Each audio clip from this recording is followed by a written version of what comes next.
శ్రీ మాముళ్ళమ్మ తల్లి జ్యోతిష్యాలయం. ప్రేమించిన వారు దూరం కావడం, భార్యాభర్తల మధ్య గొడవలు, అత్తాకోడళ్ల మధ్య సమస్యలు, పెళ్లి కుదరకపోవడం, విద్య, ఉద్యోగం, వ్యాపారం, చెడు ప్రయోగాల నివారణ మొదలగు ఎటువంటి సమస్యలకైనా పరిష్కారం చూపగలరు. స్త్రీ పురుష వశీకరణ 100% గ్యారంటీ. విదేశాలలో ఉన్న వారికి వాట్సాప్ కాల్లో జాతకం చెప్పబడును. గురూజీ రామకృష్ణ శాస్త్రి. Cell number 9949667583. మంచి హస్తవాసి ఉన్న గురూజీ. ఒకసారి కాల్ చేస్తే మీకే తెలుస్తుంది.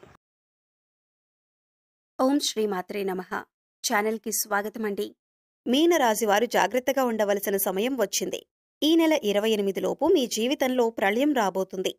అయితే మీరు చేస్తున్న తప్పేంటి? ఎందుకు ఈ పరిస్థితి ఎదురవుతుంది? అలాగే ఈ విపత్తు నుంచి ఎలా బయటపడాలి? మీ తప్పును ఎలా సరిదిద్దుకోవాలి? అలాగే ఈ సమయంలో మీరు చేయవలసిన దేవతారాధన, పరిహారాలు ఏంటి అనే అంశాలను ఈ వీడియోలో మనం వివరంగా తెలుసుకుందాం.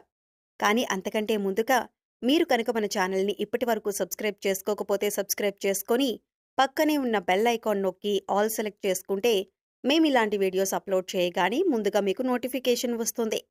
ఇక వివరాల్లోకి వెళ్ళిపోతే, మీ జీవితానికి అలాగే మీ భవిష్యత్తుకు సంబంధించి ఆసక్తికరమైన అంశాలను కూడా ఈ వీడియోలో తెలియజేస్తాం. అందుకోసం మీరు ఈ వీడియోని ఎక్కడా కూడా స్కిప్ చేయకుండా చివరి వరకు చూడండి. అప్పుడే మేమేం చెబుతున్నామో మీకు పూర్తిగా అర్థమవుతుంది.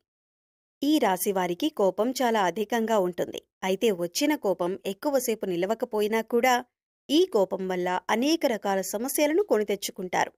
చిక్కుల్లో పడే అవకాశం కూడా ఎక్కువగా ఉంటుంది. అంతేకాకుండా మీరు జీవితంలో ఒడిదుడుకులు, సమస్యలు కూడా ఎక్కువగానే ఉంటాయి.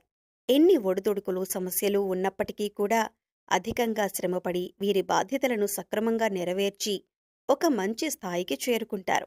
అనేక బాధ్యతలు మీరు నిర్వహించవలసిన పరిస్థితులు కూడా ఏర్పడతాయి. అయితే తమ బాధ్యతలు నెరవేర్చి ఒక మంచి స్థితికి చేరుకున్నా సరే మళ్లీ తిరిగి వీరికి సమస్యలు వీరిని వెతుక్కుంటూ వస్తాయి. ఇలా అనేక రకాల సమస్యలను వీరు ఎదుర్కొంటారు. ఇక ఒక రకంగా చూసుకున్నట్లయితే ఈ రాశివారికి ఎటువంటి కష్టాలు ఉన్నాయి అని చెప్పక్కర్లేదు. మానవ జీవితంలో కష్టం వెనుక సుఖం, అలాగే సుఖం వెనుక కష్టం ఉంటుందని ప్రతి ఒక్కరూ అర్థం చేసుకోవాలి. అయితే మిగిలిన రాశుల వారందరికంటే కూడా ఈ రాశివారికి కష్టాలు ఎక్కువే అని చెప్పుకోవాలి. ఎందుకంటే వీరి జీవితాన్ని చూసుకున్నట్లయితే కొన్ని ముఖ్యమైన అంశాలలో అనేకసార్లు నిరాశకు గురైన సందర్భాలు కూడా ఉన్నాయి. అలాగే ఈ రాశివారు దయాగుణం, దానగుణం కూడా అధికంగా కలిగి ఉంటారు. ఈ కారణంగా ఎదుటివారు కష్టాల్లో ఉంటే చలించిపోయే మనస్తత్వాన్ని కలిగి ఉంటారు. ఇక వీరి దగ్గర సహాయం చేసే పరిస్థితి ఉన్నా లేకపోయినా ఎదుటివారు కష్టాల్లో ఉన్నామంటే మాత్రం ఖచ్చితంగా సహాయం చేస్తారు.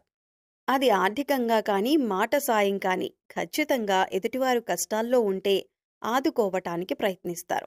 అయితే వీరు ఎదుటివారికి ఎంత సహాయపడినప్పటికీ కూడా వీరికి అవసరమైనప్పుడు మాత్రం ఎదుటివారు సాయపడటానికి అంతగా ముందుకురారు.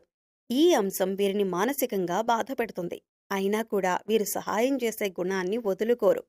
ఎదుటివారి చేతిలో ఎంత మోసపోయినా మళ్లీ తిరిగి వారినే నమ్ముతూ ఉంటారు. ఒక రకంగా ఈ రాశివారు మానసిక దృఢత్వాన్ని కలిగి ఉంటారని చెప్పాలి. ఈ విధంగా మీరు మీ ధైర్యాన్ని కోల్పోకుండా ఉంటే కష్టం వెనకాలే సుఖం వస్తుంది అన్న విషయాన్ని గ్రహించాలి. ఇక మీ కింద పనిచేసిన వారు, అలాగే మీతో పనిచేసిన వారు పదోన్నతులు పొంది మంచి స్థాయికి ఎదిగినా, ఆర్థికంగా పురోగతి సాధించినా కూడా మేము సాధించలేకపోయాం అనే బాధ మీకు కలగకూడదు. మీరు ముఖ్యంగా గుర్తుపెట్టుకోవాల్సిందేంటంటే, ప్రతి ఒక్కరి జీవితంలో కష్టాలు ఒకే రకంగా ఉండవు. ఒకరికి ఆర్థిక సమస్యలు ఉండొచ్చు, మరొకరికి మానసిక సమస్యలు ఉండొచ్చు, మరొకరికి కుటుంబ సమస్యలు, అలాగే మరికొందరికి వైవాహిక జీవితంలో సమస్యలు ఉండవచ్చు. ఎవరికి ఏ సమస్య ఉందో మనం చెప్పలేం. కాబట్టి ఎదుటివారికి సమస్య లేదు అని మీరు ఎప్పుడూ అనుకోవద్దు. అలాగే అన్ని కష్టాలు నాకే వచ్చాయి అని మీరు కృంగిపోవద్దు. మీరు మానసిక స్థైర్యాన్ని అధికంగా కలిగి ఉండాలి. ఈ విషయాన్ని మీరు గమనించి జీవితంలో ముందుకు సాగాలి. మానవ జీవితంలో కష్టసుఖాలు అనేవి సర్వసాధారణం. అయితే గతంలో మీరు పడిన కష్టాలకి ఇప్పుడు పరిష్కారం అనేది లభించబోతుంది.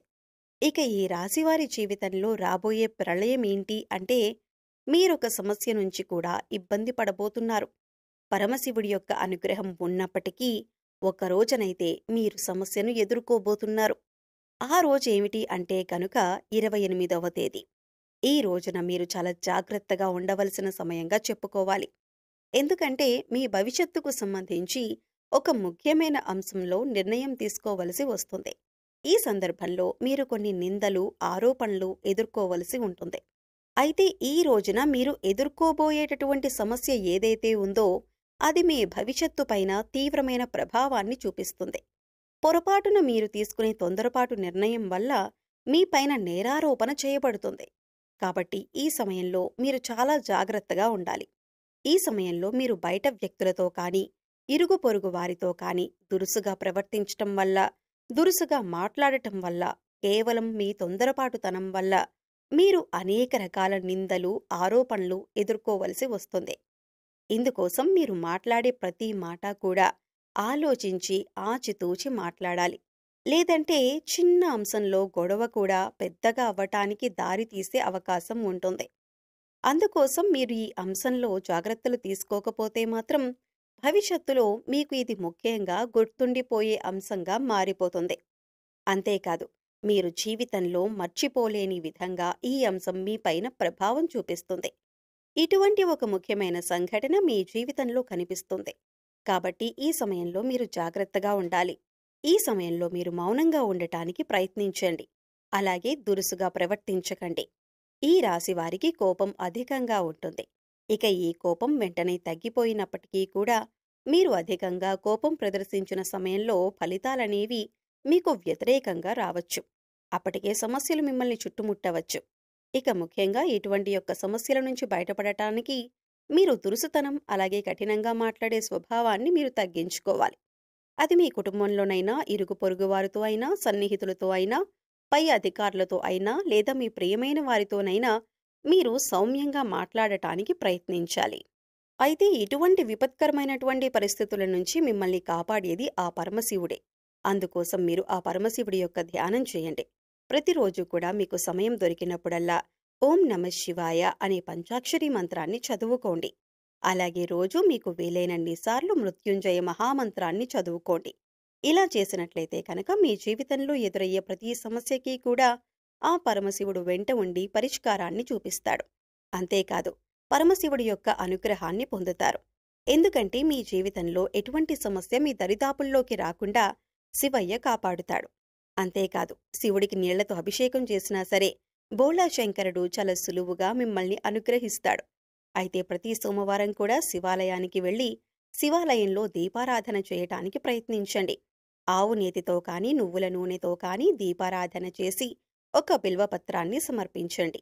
ఒకవేళ మీకు గుడికి వెళ్లటానికి కుదరకపోతే మీ ఇంట్లో ఉండే శివలింగానికి బిల్వపత్రాన్ని సమర్పించి నీటితో అభిషేకం చేయండి. ఈ విధంగా శివుణ్ణి పూజించినట్లయితే శివయ్య మిమ్మల్ని కష్టాల నుంచి బయటపడేస్తాడు. మీరు రాబోతున్నటువంటి ప్రళయం నుంచి కూడా బయటపడేందుకు మార్గం దొరుకుతుంది. అలాగే మీకున్నంతలో దాన ధర్మాలు చేయటం మంచిది. దాన ధర్మాలు చేయటం వల్ల ఎంతో పుణ్యఫలితం లభిస్తుంది. అపారమైన దైవశక్తిని పొందుతారు.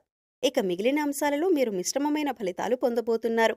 అయితే మీకుండే కోపం, మాట తీరు, అలాగే కఠినమైన స్వభావం కారణంగా ఈ యొక్క సమస్య పెద్దదయ్యే అవకాశం ఉంది. కాబట్టి ఈ అంశంలో జాగ్రత్త వహించండి. సో చూశారు కదండి, ఈ నెల 28 లోపు ఈ రాశి వారి జీవితంలో ఎటువంటి ప్రళయం రాబోతుంది, ఆ ప్రళయం నుంచి మీరు ఎలా బయటపడాలి, ఈ ప్రళయానికి గల కారణం ఎవరు, ఈ సమయంలో ఏ దేవతారాధన చేసుకుంటే మీరు ఈ సమస్య నుంచి బయటపడతారు, మీరు మార్చుకోవాల్సిన ప్రవర్తనేంటి అనే అంశాలను ఈ వీడియోలో మనం వివరంగా తెలుసుకున్నాం కదా. ఈ వీడియో మీకు నచ్చినట్లయితే లైక్ చేయండి.